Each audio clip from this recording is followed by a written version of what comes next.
तो सबसे पहला सवाल आपसे ये है कि जो मैं इतनी देर से कॉन्टिंजेंसी आर्ग्यूमेंट आपको बता रहा था, ये अकल से ही बता रहा था हजरत, आप ये बताएं कि आप इन्फिनिट रिग्रेस ऑफ कॉजेस को पॉसिबल मानते हैं या नेसेसरी बीइंग के एग्जिस्टेंस को सही समझते हैं, चूंकि दो ही ऑप्शन हो सकता है। आप ये बताएं। देखिए, आपको मैं ईमानदारी से बात करूं, एक तो मैं कॉन्टिजेंसी वर्ड ठीक से समझता नहीं, और इस वक्त भी जो आपने अंग्रेज़ी के अल्फाज इस्तेमाल किए वो ज़रा थोड़े से मुझे डिफ़िकल्ट और कॉम्प्लिकेटेड लगे, तो आप ज़रा सिंपल ज़बान में सवाल कर सकते हैं। په وروستیو کلونو کې تر ټولو مشهوره مناظره کې مفتي شمایل ندوي د څه پوښتنه وکړه چې د الحاد دعوا کوونکی جاوید اختر یې حیران کړ. کنټینجنسي آرګومنټ څه شی دی؟ ولې د الله پاک د شتون لپاره دا تر ټولو قوي دلیل ګڼل کیږي؟ آیا په منطق او ساينس د الله پاک شتون ثابتېدای شي؟ د ملحدینو مشهور او غیر منطقي پوښتنه چې کله هر څه الله پاک پیدا کړي نو بیا الله پاک چا پیدا کړي؟ نعوذ بالله. دې او نورو پوښتنو ته په همدې ویډیو کې ځواب وایو. دغه فلسفي مسایل مې درته ډېر اسانه کړي دي، انشاءالله ټول پرې پوهیږئ او دا به ستاسې ایمان مضبوط کړي، قوي به مو کړي، او داسې دلیل به تاسې ته درکړي کله چې له چا سره بحث کوئ د الله پاک د شتون ثابتولو لپاره به اسانه دلیل ولرئ چې قوي منطقي دلیل باندې دا مسله ثابته کړي. کنټینجنسي آرګومنټ یا د برهان په نوم منطقي دلیل د الله پاک د شتون ثابتولو لپاره یو فلسفي او منطقي دلیل دی چې زه درته په فهمه ژبه باندې تشریح کوم او دا درته وایم چې ولې دا قوي دلیل دی. یو مسلمان فیلسوف ابن سینا چې په انګریزي کې ورته افسینا وایي، شاوخوا 1000 کاله وړاندې یو داسې ساده خو قوي دلیل وړاندې کړ چې نن ورځ هم فیلسوفان پر بحث کوي. کله چې د الله پاک د شتون ثابتولو خبره راځي، مسلمان دعوتګران فیلسوفان له همدغه کنټینجنسي آرګومنټ استفاده کوي. ابن سینا چې په ساينس، طب او فلسفه پوهیده، د بیگ بانګ او نورو ساینسي تیوریګانو یا دلایلو پر ځای په 10مه پیړۍ کې یو ساده منطقي دلیل وړاندې کړ. د دې دلیل نوم دی برهان الصدیقین، د رښتینو خلکو ثبوت یا دلیل. انګریزي کې د کنټینجنسي آرګومنټ په نوم مشهور دی او د آرګومنټ اف ټروثفل ورته وایي. د دې دلیل له مخې هر شی چې موږ وینو یا احساسوو یا موجود دی یا شته دی په دوو ډلو ویشل کیږي. لومړی ډله کې کنټینجنت بیینګ دی، یا عربي کې ورته ممکن الوجود وایي، یا محتاج او په نورو شیانو باندې تکیه شیان. دغه شیان دي چې د خپل شتون لپاره محتاج دي په یو بل شي پورې. اړتیا لري چې یو بل شی وي ترڅو د دوی شتون په ثابت شي. په دنیا او کائناتو کې هر څه په همدې کټګوري کې راځي. ورسته په مثالونو کې درته لا واضح کوم. دویم ډول بیا necessary being دی، څنګه چې ابن سینا په خپل دغه آرګومنټ کې وایي. necessary being په عربي کې ورته واجب الوجود وایي، او په پښتو کې موږ ویلی شو چې غیر محتاج او غیر متکی شی.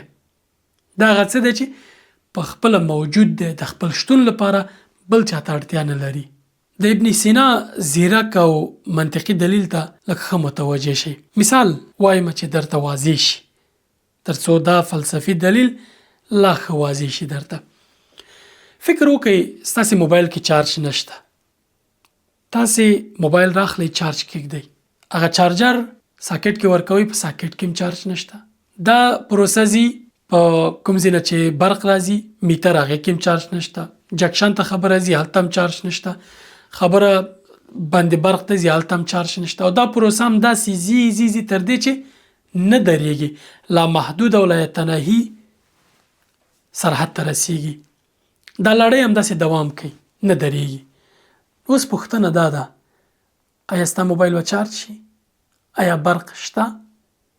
حتما به وایي چې نه، ځکه چې ستا موبایل چارجر ته محتاج دی، چارجر ساکټ ته محتاج دی، ساکټ میټر ته محتاج دی، میټر جکشن ته محتاج دی. همداسې دا پروسه ځي تر دې یو ځای باید دا ودرېږي. او اصلي منبع ته ورسیږي او یو ځای کې باید برق وي ترڅو د ستا د چارج پروسه تکمیل شي. که دا پروسه هم داسې نامحدود طرف ته رواني ستا موبایل به هیڅ کله چارج نشي او برق بیخي نشته. او دا نشي ثابتولی چې دا هر څه شته ده، برق شته، موبایل کې برېښنا شته، هیڅ نشته. ځکه چې دا پروسه لا یتناهي ته روانه ده او پروسه چې لا یتناهي ته روانه یو ځای ونه درېږي نو برق به چیرته وي. یو بل مثال درته وایم چې لږ نور هم درته واضح شي. فکر وکړئ یو زنځیر دی، ځمکې نه پورته د ځمکې له خوا بره ځوړند دی.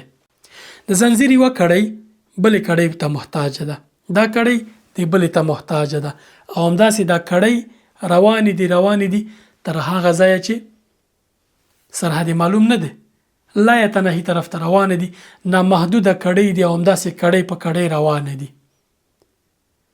اوس د دې دپاره چې دغه پروسه پای ته ورسیږي او موږ دا زنځیر ثابت کو چې شته دی او یو ځای کې نښتی دی، باید یو دانه چنګک یو ځای کې چنګک په آخري کړۍ کې نښتی وي او دغه چنګک دا کړۍ نیولې وي، په دې باندې استوار وي، په دغه تکیه وي ترڅو د زنځیر ځوړند پاتې شي.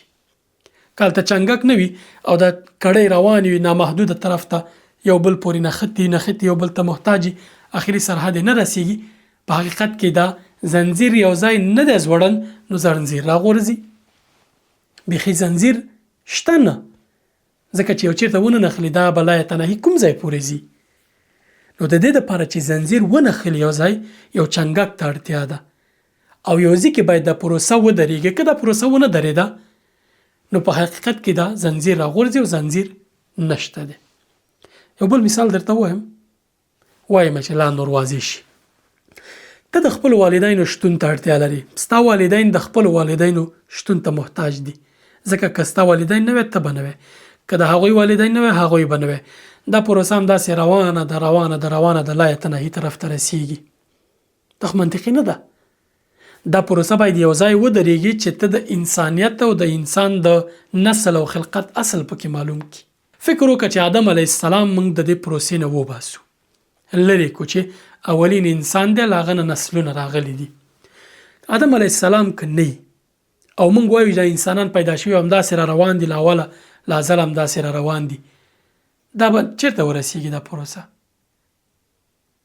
ناممکن کېږي که نه، منطقي هم نه ده او سنجیده خبره هم نه ده.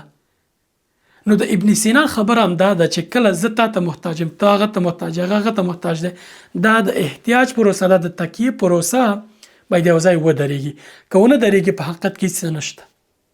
نو کله چې دغه آدم علیه السلام موږ یو ځای کې واقع کو ووایو چې له دغه ځای نه نسل را روان شوی دی، موږ ته منطقي نتیجه په لاس راځي. ابن سینا هم وایي د کائناتو مسئله هم کټ مټ همدا ده، ځکه ابن سینا او نور فیلسوفان وایي هر هغه شی چې پارټس لري، برخې لري یا اجزا لري، هغه په حقیقت کې بل څه ته محتاج دي. دوی کنټنجنت دي یا ممکن الوجود دي. دغه ممکن الوجود بل څه ته محتاج دي چې هغه د دې خلقت لامل شوي. اوس کائنات له اجزاو جوړ نه دي له اټومونو او انرژي جوړ دي، سټرکچر لري، قوانین لري. هر هغه شی چې دغه صفات ولري هغه په خپل ذات کې کنټنجنت دی، متکی دی په یو بل شي چې پیدا کړی. ځکه دا ټول صفتونه چې دي دا د احتیاج صفتونه دي او دغه شیونه چې محتاج دي د خپل شتون لپاره په بل شي تکیه دي او د خپل شتون لپاره بل شي ته محتاج دي. اوس که د کائناتو تکیه په بل شي وي او هغه تکیه په بل شي وي او دغه تکیه هم داسې روانه وي او هغه بل چا پیدا کړی او بل پیدا کړی هم داسې روانه وي، پای ته ونه رسېږي لکه مخکینیو مثالونو کې چې مو وویل، دا نو موږ ته هیڅ عقلي، منطقي او ګټوره نتیجه نه راکوي. د همدې لپاره داسې یو شی باید موجود وي چې هغه د خپل شتون لپاره د بل شي شتون ته محتاج نه وي. هغه الله پاک دی، واجب الوجود دی، necessary being دی. ځکه الله پاک بل چاته محتاج نه دی. او که الله پاک موږ د پروسه کې نعوذ بالله کم الهدین چې وایي د پروسې نه لرې کړي، نتیجه راسته نه راځي. هر څه تکیه دي په یو بل او هر څه په الله تکیه دي او الله په هیڅ تکیه نه دی. واجب الوجود یا ضروری موجود دی چې هغه شتون یې منطقي دی او د هر څه تکیه پر همغه ده. هغه د خپل شتون لپاره محتاج نه دی چې یو بل شی وي چې هغه پې تکیه وي. هغه ټول شیان پیدا کړي دي. اوس ملحدان یو مشهور اعتراض کوي. اکثره وخت ملحدانو سره چې بحث کوي هم دا یوه خبره کوي او دا ډېر مشهور دی او عادي پوښتنه جوړه شوې. کله چې هر څه په الله تکیه دي، الله خلق کړي دي، نعوذ بالله الله چا پیدا کړي. دا پوښتنه که ورته ځیر شي په حقیقت کې غیر منطقي، غیر سنجیده او د عقل خلاف پوښتنه ده. ځکه مخکینیو مثالونو ته ځیر شي دا پوښتنه غیر منطقي او غیر سنجیده ښکاري. دا داسې یو پوښتنه ده لکه څوک چې وایي هغه چا پیدا کړی چې هیڅ پیدا شوی نه دی. دا پوښتنه په خپله تناقض لري. که د الله له وجوده دوی انکار کوي، بیا د دې محتاج او یو بل تکیه شیانو سلسله چیرته پای ته رسیږي؟ آیا لازمي نه ده د داسې یو موجود شتون، داسې یو موجود شته وي چې د هغې شتون ضروري دی او د هغې په شتون د دې ټولو شیانو د دې ټولو تکیه یا احتیاج سلسله پای ته ورسیږي؟ که د یوه ضروري یا واجب الوجود شتون نه انکار کیږي یا انکار ترې وشي، په حقیقت کې هیڅ شی شتون نه لري او دا منطقي او هوښیاره خبره نه ده. ځکه موږ وینو زموږ چار اطراف کې د موبایل چې ستا په لاس کې دی، زه، ته، زموږ والدین، کائنات، نظام، هر څه دا شته که نشته؟ شته دی. اجزاو جوړ دي که نه دي؟ دي. د خپل خلقت لپاره محتاج دي که نه دي؟ دي. دا ټول شیونه ممکن الوجود دي او دا یو خالق ته ضرورت لري چې هغه خپله محتاج نه وي د بل چا شتون ته او په خپله ازلي دی او دا هر څه په یوه شي باندې تکیه دي او هغه الله سبحانه وتعالی دی. له هر څه پاک، له هر عیبه پاک، په هر څه توانا او قادر. نو د ابن سینا د برهان دلیل خبره هم همدا ده چې واجب الوجود غیر محتاج دی او هغه د هر څه سرچینه ده. اوس معترضین یو بل اعتراض هم کوي، وایي چې کله چې تاسې وایي چې هر څه الله پیدا کړي دي او هر څه الله پورې محتاج دي او واجب الوجود شتون ضروری دی، کائنات په خپل هم کېدای شي واجب الوجود شي. داسې نه شي کېدای؟ موږ ورته وایو ځواب یې ډېر اسانه دی، نه. ځکه کائنات له پارټس یا برخو یا اجزاو جوړ دي. کائنات تغییر کوي. ساینس هم ثابتوي او قرآن هم فرمایلی و انا لموسعون او موږ دا پراخوو. وخت په وخت باندې کائنات پراخیږي.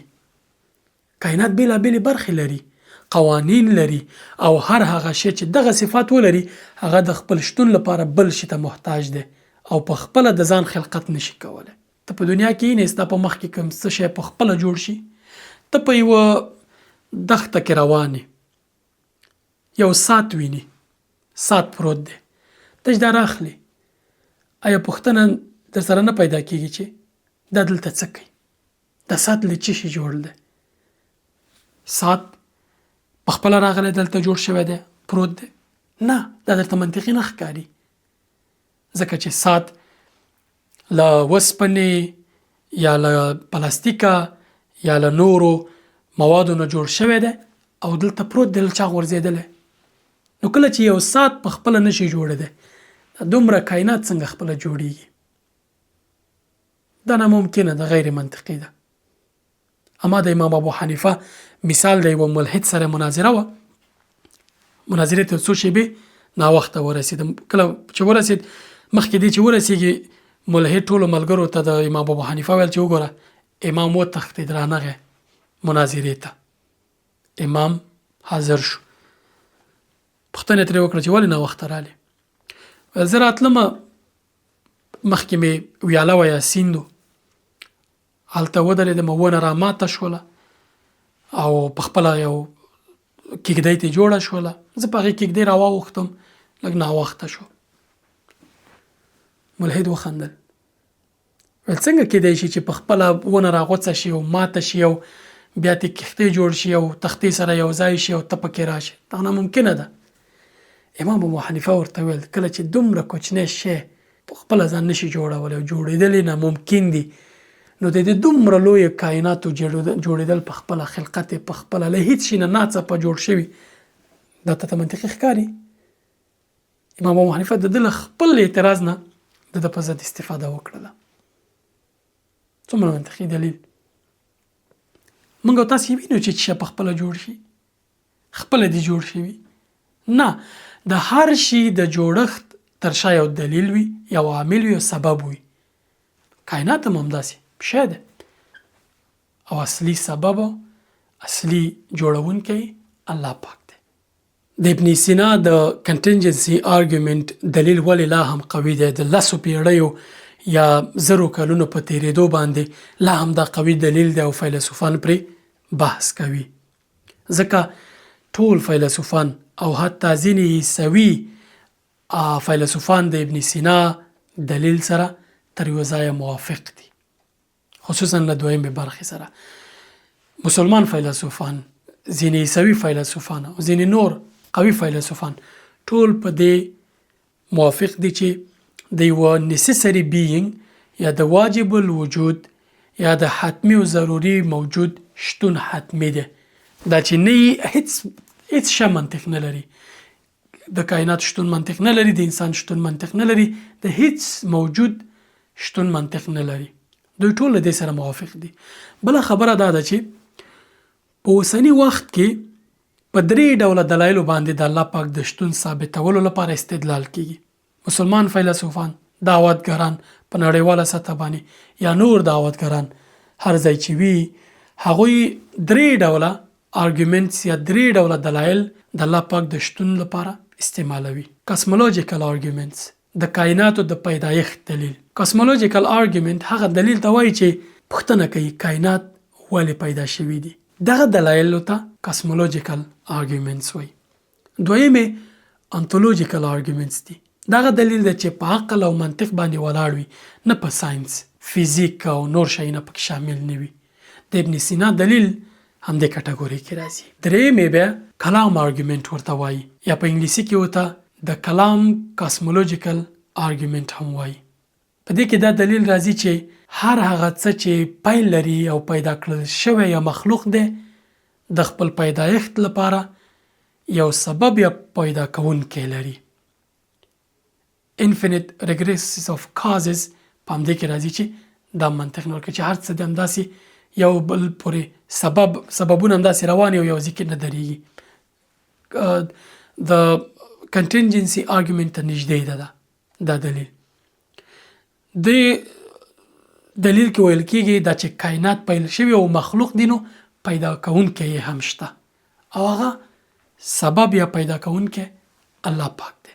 مشهور دعوتګر محمد حجاب په خپل کتاب برهان کې وایي د ابن سینا دلیل تر ډیره له معاصر دلایلو بهتره دی، ځکه چې د ملحدانو لخوا ځوابي حمله یا استدلال ته ځای نه پرېږدي. اوسني دلایل چې تاسو وګورئ اکثره په ساينس تکیه کوي. دی وایي که موږ د بیگ بانګ تیوري هغه لوی انفجار خبره چې کیږي یا په نو د دې په ګډون په نورو ساينسي دلایلو د الله پاک شتون ملحد ته ثابتوو، که سبا ساينس بدلون کوي، خپل نظریه بدله کړي، بیا خو ورسره دلایل له منځه ځي او ملحدانو ته موقع برابرېږي چې رد وکړي. دی وایي د ابن سینا په آرګومنټ کې دغه شی نشته. د ابن سینا په کنټینجنسي دلیل کې دا شی نشته، ځکه هغه کې د کائناتو د پیدایښت، د کائناتو د پیل، د کائناتو نورو مسایلو باندې بحث نه ده شوی.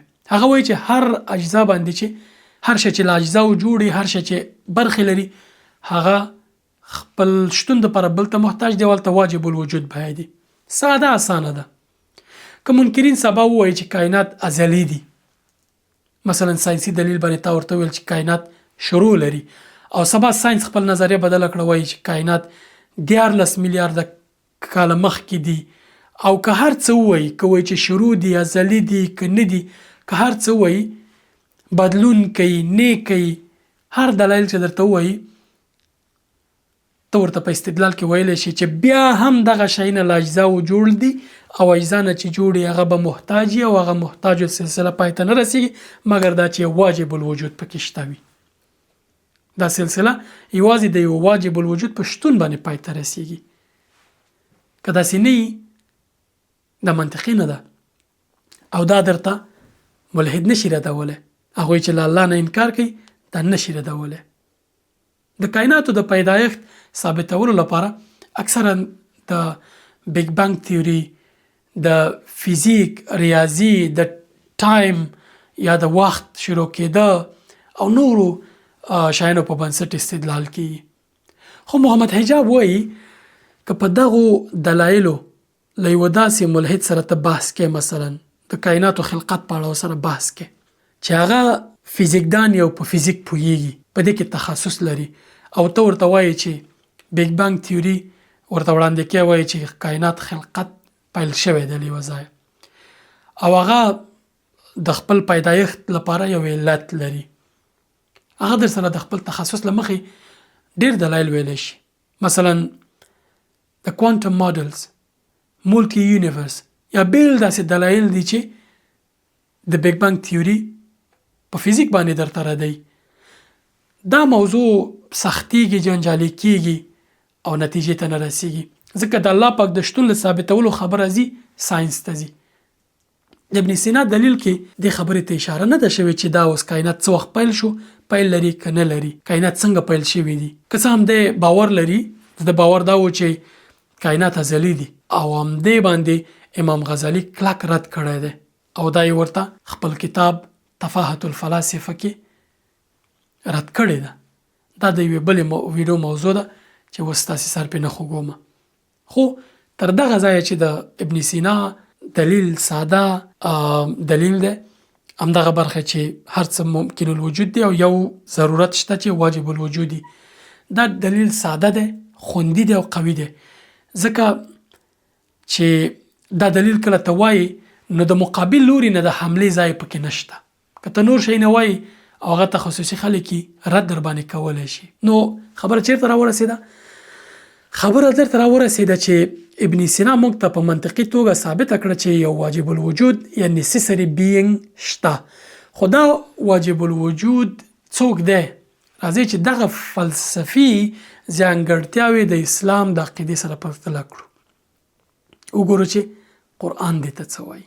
لومړی منطق ثابته کړه چې واجب الوجود باید خپلواک وي او هیڅ شي ته اړتیا ونه لري. دا په اسلام کې د الله پاک ځانګړی صفت دی، الغنی، القادر، بې نیازه، بې اړتیا دی، په هر څه قادر دی. منطق وایي خالق باید یو وي، څو دانې نشي کېدی، ځکه چې څو دانې شي خو ګډوډي رامنځته کېږي، محدود کېږي، صلاحیتونه، واکونه، پریکړې، هر څه محدود کېږي او یو له بل سره به فرق لري، پریکړې هر څه او محدود به وي. اسلام همدا حکم کوي، د توحید اصلي عقیده ده. الله پاک فرمایلی قل هو الله احد، ویا الله پاک یو دی، و الهکم اله واحد، ستاسې الله یو دی. الله پاک دې ته ښه اشاره کړې چې که چېرته دوه خدایان نعوذ بالله ډېر وایي په ځمکو اسمانونو کې، خرابي رامنځته کېده. لو كان فيهما آلهة إلا الله لفسدتا فسبحان الله رب العرش عما يصفون. وای که ځمکه او اسمانونو کې له الله پاک پرته نور خدایان وای، حتما به هر څه فاسد او ګډوډ شوي وو. نو پس الله پاک د عرش خاوند پاک دی له هغه ناروا صفتونو نه چې دوی یې پورې تړي، دغه مشرکین، دغه ملحدین او نور. دویم، قرآن کریم 14 پیړۍ وړاندې همدې منطق ته په ډیره ساده او قوي ژبه اشاره کړې ده. په سورة تور کې الله پاک پوښتنه کوي ام خلقوا من غیر شیء ام هم الخالقون، آیا دوی له هیڅ شي نه پیدا شوي دي او که دوی په خپله د ځان پیدا کوونکي دي؟ قوي پوښتنه نه ده؟ که ورته ژور شي، انسان ژورو ته بیایي د منطق او د فلسفه او د هر څه. منطق وایي له هیڅ څخه هیڅ نه پیدا کیږي او انسان په خپل ځان نشي پیدا کولی. نتیجه څه شوه؟ یو خالق شته. دریم منطقي دلیل بیا وایي ضروري موجود یا واجب الوجود باید نه مور او پلار ولري او نه اولاد، ځکه زیږیدل یا زیږول د محتاج کېدو نښه ده. یو څوک چې زیږیدلی وي یا زیږول کوي دا محتاج دی، دا تکیه دی په بل چا باندې چې زیږیدلی. همداسې دا سلسله لکه مخکې غوندې دوام کوي. الله پاک سورت اخلاص کې څومره واضح ویلي لم یلد ولم یولد، نه څوک زیږولی دی الله پاک او نه ترې څوک زیږیدلی دی. سبحان الله. نو عقل موږ ته تر دې ځایه لاره وښوده چې یو الله شته، یو دی، بې اړتیا دی او د ټولو شیانو پیدا کوونکی دی. عقل موږ ته ثابته کړه چې یو الله شته، خو د عقل موږ ته دا نشي ویلی چې د خالق موږ د څه لپاره پیدا کړي یو، له موږ څه غواړي، له مرګ وروسته به موږ سره څه کیږي، موږ چې مړه کیږو څه کیږي، څه پیښیږي. دا درته منطق او عقل نشي ویلی. دلته د اسلام خبره راځي. کله چې یو انجینر یو پیچلی ماشین جوړوي ورسره یو کتلاک یا لارښود کتابچه یا منول هم لیږي تر څو کاروونکی وپوهیږي چې دې کې کوم کارونه باید وکړي، څنګه استفاده ترې وکړي او څنګه استفاده ترې ونه کړي، کوم کار ونه کړي چې د دې د ضرر لامل نشي. بلا تشبیه الله جل جلاله انسان پیدا کړی او د هغه د لارښوونې لپاره انبیا پیغمبران او وحی را لیږلي. قرآن زموږ او ستاسې د ژوند کتلاک دی. قرآن کې الله پاک موږ ته ویلي دي چې تاسې ما د څه لپاره پیدا کړي. فرمول ډېر ساده دی. عقل او منطق موږ ته د الله پاک شتون ثابتوي، وحی او قرآن موږ ته د ژوند مقصد راښيي. قرآن کې چې موږ وګورو قرآن خپله له دې دلایلو ډک دی چې د الله پاک شتون ثابتوي. قرآن په خپله معجزه ده، پیغمبر په خپله معجزه ده، د کائنات د انسان ځان په خپله معجزه ده. موږ هیڅ معجزې ته نور اړتیا نه لرو، اما د دې لپاره چې نفسونه مو ډاډه شي، زړونه مو ډاډه شي او نورو سره مو استدلال کړی، دغه کنټینجنسي آرګومنټ ما تاسو ته وړاندې کړ. ډېر فیلسوفان په دې باور دي چې دغه فلسفي بحثونو ته عام خلک چې فلسفي معلومات نه لري ضرورت ورته نه لري، یا خو ډېر پیچلی دی او بل ورته ضرورت هم نه لري. دا د اسلام بشپړ انځور دی، یوازې پړانده تقلید نه بلکې د پاخه دلیل او روښانه هدایت پر بنسټ دا دین الله پاک موږ ته رالیږلی دی.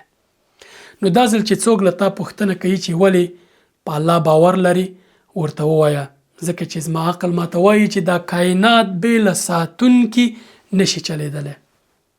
یو ضروري موجود شتون حتمی دی، که نه هیڅ منطق نه لري، هیڅ شی منطق نه لري.